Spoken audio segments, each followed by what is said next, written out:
Good morning and vanakkam. In this video, we're going to be reading from Dancing with Shiva, Hinduism's contemporary catechism written by Sadhguru Sivaya Subramania Swami, a richly illustrated sourcebook of Indian spirituality in question and answer form, exploring how to know the divine, honor all creation, and see God everywhere, in everyone. Today's lesson is lesson 51, and we'll begin by reading the caption for the facing image. This is the dramatic moment in the life of Gautama the Buddha when he saw for the first time illness, old age, death, and suffering. While Buddhists view suffering as the root obstacle to liberation, Hindus see it as a part of God's divine purpose. Lesson 51. Why is there suffering in the world? Shloka 51. The nature of the world is duality. It contains each thing and its opposite, joy and sorrow, goodness and evil, love and hate. Through experience of these, we learn and evolve, finally seeking truth beyond all opposites. Om. Bhashya. There is a divine purpose even in the existence of suffering in the world. Suffering cannot be totally avoided. It is a natural part of human life and the impetus for much spiritual growth for the soul. Knowing this, the wise accept suffering from any source, be it hurricanes, earthquakes, floods, famine, wars, disease, or inexplicable tragedies. Just as the intense fire of the furnace purifies gold, so does suffering purify the soul to resplendence. So also does suffering offer us the important realization that true happiness and freedom cannot be found in the world. For earthly joy is inextricably bound to sorrow and worldly freedom to bondage. Having learned this, devotees seek a Sadguru who teaches them to understand suffering and brings them into the intentional hardships of sadhana and tapas, leading to liberation from the cycles of experience in the realm of duality. The Agamas explain, that which appears as cold or as hot, fresh or spoiled, good fortune and bad, love and hate, effort and laziness, the exalted and the depraved, the rich and the poor, the well-founded and the ill-founded, all this is God Himself. None other than Him can we know. Om Namah Shivaya. Good morning and vanakkam. In this video, we're going to be reading from Living with Shiva, Hinduism's contemporary culture, written by Sadhguru Sivaya Subramania Swami. 365 daily lessons based on ancient Vedic laws disclosing how to approach family, money, relationships, technology, food, worship, yoga, and karma to live a truly spiritual life. Today's lesson is lesson 51, and the topic is transmitting tradition. Siddhanta shravana literally means scriptural listening. It is one thing to read the Vedas, Upanishads and Yoga Sutras, but it is quite another to hear their teachings from one who knows, because it is through hearing that the transmission of subtle knowledge occurs from knower to seeker. And that is why listening is preferred over intellectual study. Because sound is the first creation, knowledge is transferred through sound of all kinds. It is important that one listen to the highest truths of a sampradaya from one who has realized them. The words, of course, will be familiar. They have been read by the devotee literally hundreds of times, but to hear them from the mouth of the enlightened rishi is to absorb his unspoken realization, as he re-realizes his realization while he reads them and speaks them out. This is Shaiva Siddhanta. This is true sampradaya, thought, meaning, and knowledge conveyed through words spoken by one who has realized the ultimate. The words will be heard.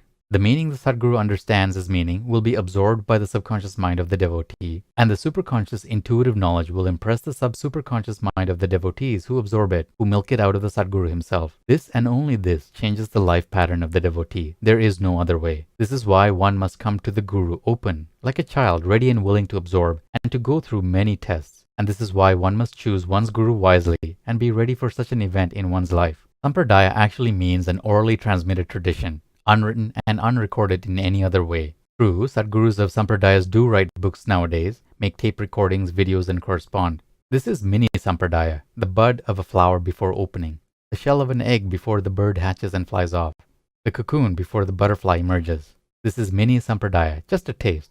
But it does lay a foundation within the Shishya's mind of who the Guru is, what he thinks, what he represents, the beginning and ending of his path. The sampradaya he represents carries forth and is bound to carry forth to the next generation, the next, and the next. But really potent sampradaya is listening, actually listening to the Guru's words, his explanations. It stimulates thought. Once remembered words take on new meanings. Old knowledge is burnt out and replaced with new. This is sampradaya. Are you ready for a Sadguru? Perhaps not. When you are ready and he comes into your life through a dream, a vision, or a personal meeting, the process begins. The devotee takes one step toward the Guru, a simple meeting, a simple dream. The Guru is bound to take 9 steps toward the devotee, not 10, not 11 or 12, only 9, and then wait for the devotee to take one more step. Then another 9 ensue. This is the dance. This is Sampradaya. When a spiritual experience comes, a real awakening of light, a flash of realization, a knowing that has never been seen in print, or if it had been, is long since forgotten, it gives great courage to the devotee to find that it had already been experienced and written about by others within his chosen sampradaya. If all the temples were destroyed, the gurus would come forth and rebuild them. If all the scriptures were destroyed, the rishis would reincarnate and rewrite them. If all the gurus, swamis, rishis, sadhus, saints, and sages were systematically destroyed, they would take births here and there around the globe and continue as if nothing had ever happened. So secure is the eternal truth on the planet, so unshakable that it forges ahead undaunted through the mouths of many. It forges ahead undaunted through the temple's open doors. It forges ahead undaunted in scriptures now lodged in nearly every library in the world. It forges ahead undaunted, mystically hidden from the unworthy, revealed only to the worthy, who restrain themselves by observing some or all of the yamas and who practice a few niyamas. Coming under a Sadguru of one lineage, all scripture, temple, and home tradition may be taken away from the eyes of the experience of the newly accepted devotee. In another tradition, scripture may be taken away and temple worship allowed to remain, so that only the words of the Guru are heard. In still another tradition, the temple, the scripture, and the voice of the Guru are always there. But traditionally only the scripture, which has the approval of the Sadguru, and is totally in accord with his principles, practices, and the underlying philosophy of the Sampradaya. Sutra 51 of the Nandinada Sutras, Remorse and Contentment. All Shiva's devotees, upholding the expression of Hri, remorse, are modest and show shame for misdeeds. They nurture Santosha, seeking joy and serenity in life. Thus theirs is a happy, sweet-tempered, fulfilling path. Om. Good morning and Vanakkam. In this video we're going to be reading from Merging with Shiva, Hinduism's Contemporary Metaphysics, written by Sadguru Sivaya Subramania Swami. 365 enlightenment lessons from a mystical master revealing the depths of Raja Yoga, the clear white light, the states of mind, and the ultimate spiritual destiny of every seeker.